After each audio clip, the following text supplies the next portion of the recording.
Sometimes you'll be looking at your garden and you'll know that it feels off to you because it's not quite in what you are trying to go with that space. We bring in plants that we love and things that we love, and we're gifted, plants and materials and garden art and all of these things. And sometimes creates a feeling of it's my garden, but it's not really what I want. After you kind of observe, editing is that like missing thing. We don't talk enough about how an edit to a garden makes a really strong and beautiful space. You can kind of pare down the rules for that garden, and then editing to those rules helps curate a garden that's intentional and beautiful. Welcome to the Relish Gardens podcast, where we have conversations about the intersection between the garden and your life and how all those things are intertwined, how to care for your space, how to prune, basically everything that is related to the design and development of a garden and the keeping of a garden. I'm Claire Liddell Hannon. I'm the founder and lead designer at Relish Gardens, where we build, design, and maintain beautiful gardens. Let's dig in. Any creative collaborative work is only as good as the edit that's brought to it. You see that in print, you see that in media and in all over, but it's kind of one of those things that isn't given enough attention. Editors in movies and whatnot, they are given so much footage.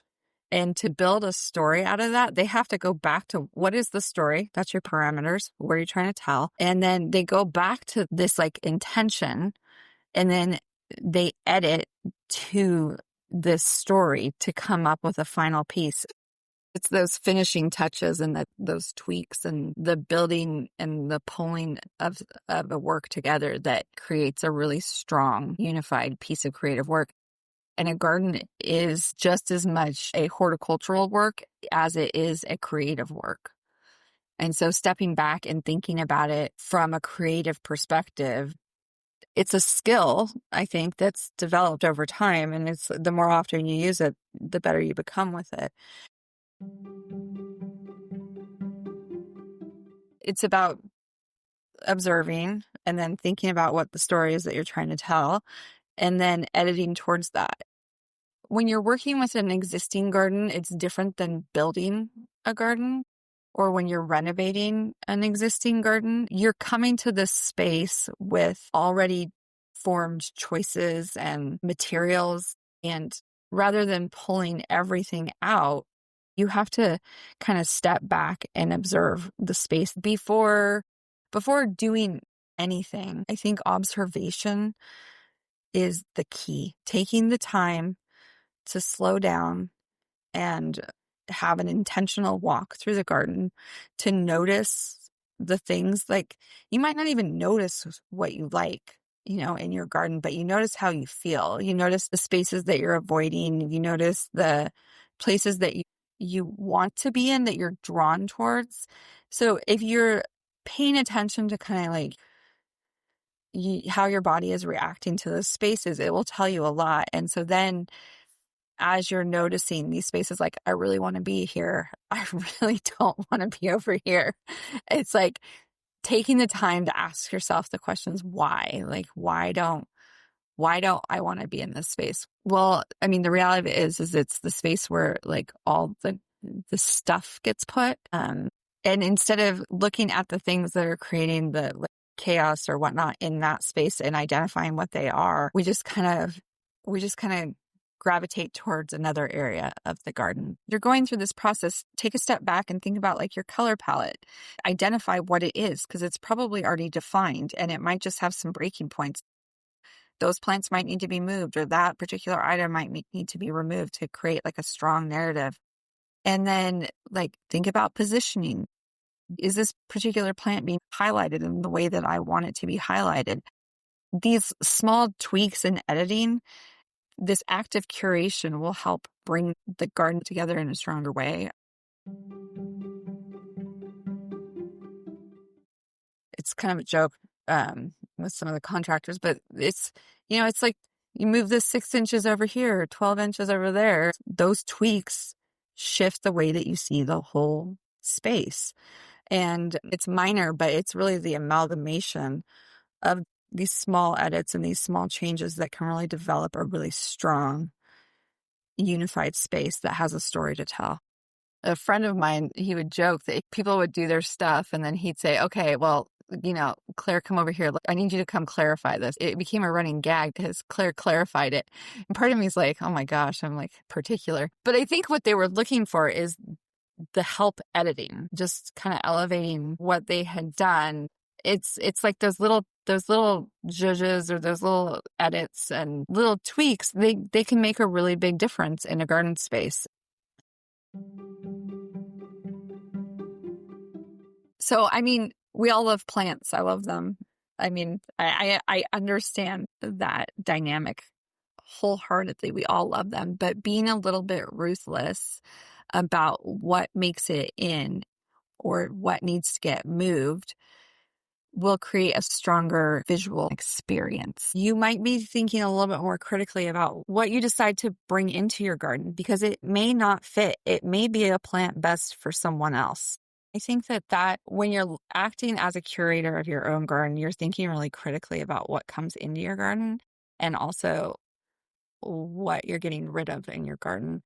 Then because you have a set of parameters that you're defined, like the story that you're telling, the intentionality behind it. Instead of just bringing whatever into your garden, you know which things to say no to and which things to say yes to. And so it's all about that editing, about what comes in, what goes out, and what's allowed to take up space in their gardens.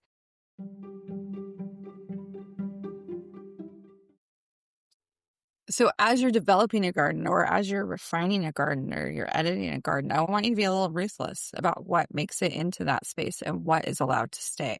It's hard because I really start with this whole idea of being like, I want to be nice, but then I'm like, no, that can't stay here. That doesn't have a home.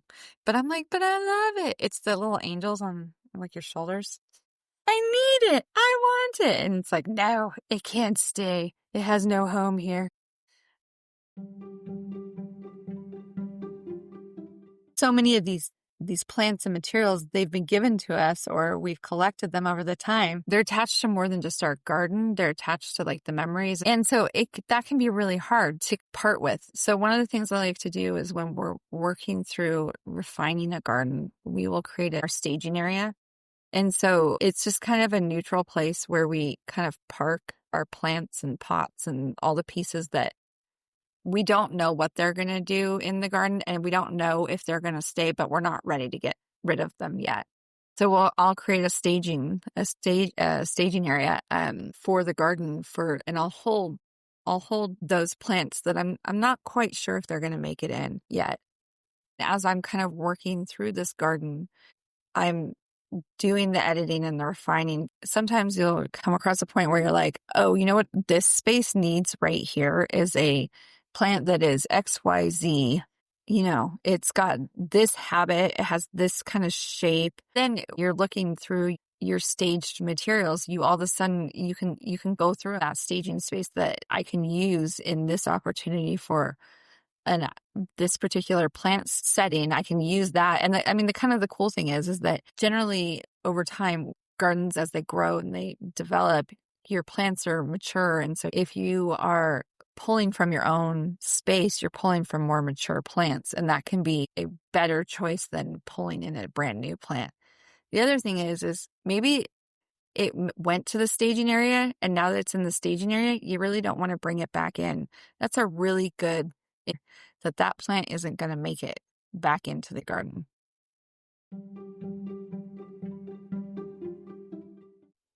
It's not an uncommon experience for gardeners to be in this place where you have a developed garden, you've developed a collection of plants, but it's muddled. You can't identify which ones are the specimen plants. It's all squished together. It's hard to tell what you're trying to highlight.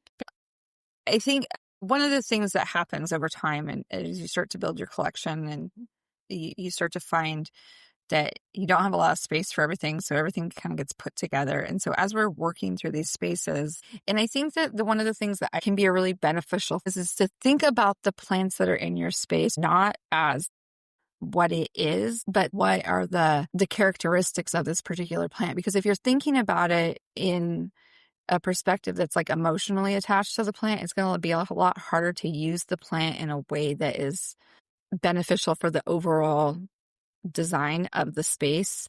And then I would say is to like identify what those specific plants are that you're wanting to highlight. I like densely planted spaces. Most of my work, it's not going to be spare. It's I like to put I like a lot of texture. I like a lot of interest. I like, I like all of these things. And you can still create like densely planted spaces, but knowing when to use white space or like when to like pull something forward or to push something back, it takes practice. But the more that you get comfortable, like adjusting and playing, it's essentially you're playing with the perspective and sometimes pushing or pulling a plant forward and underplanting and then pushing everything back just a little bit so that you can kind of elevate this particular plant. We see it done all the time with lighting and different things like that. But a lot of this can be done by the plant choices that you choose to put around it. If you have a dark plant, you underplant it with light plants and that color, or you backdrop it with a different type of color palette, I think really comes into play a lot when you're working on the decision points where plants are going to go in the landscape. One of the ways to show off a plant is to really think about sight lines. So even though a plant may be naturally at your feet, think about how you can elevate it closer to like an eye level. So last year at the Northwest Flower and Garden Show, we used a collection of agaves. And in the Pacific Northwest, those are not plants that are often seen in the landscape. And so I really, really wanted to highlight these as special and significant. And so one of the ways that we did that is to elevate these agaves. And I mean, part of that, it was horticulturally to show the needs of the plant and it needs to be, on a tilt, but also it was to elevate them to sight lines. And what we did is kind of weave them through the landscape, elevating them to eye level so that when thousands of people are walking through, children included, that there's something for everyone to look at all times. And so thinking about how you can play with elevation and space and thinking about how you're going to entertain essentially the people that are coming through your garden and to show off these plants that you've collected. I mean, you might not be able to do that in your own landscape with the height of your garden, but there's lots of other things that you can berm a space. And then the other thing too is planting stuff in pots. You get that up off the ground and all of a sudden now you can see the blooms that you might not have seen before. I mean, hellebores, the older varieties, all of them, you have to get down and turn the bloom so it can face you. But one of the things that you can do is you can elevate that hellebore into a nice tall pot or, a selection of hellebores or things that you want to show off. And all of a sudden that hellebore that would have been lost in the landscape on the ground is now at eye level and it becomes something that people pay attention to. There's some like really cool plants out there that I really get excited by in the nursery, and then you put them in the ground and they kind of get lost. Some of the epimediums out there, they have these like little delicate flowers and they're great as a dry ground cover, but often the small delicate flowers get lost in the landscape because they're at your feet. And so in order to kind of say, hey, look at this like little special ground cover or this small plant, but look at these beautiful blooms, is to elevate those plants into a place where the eye can actually see them and take them in.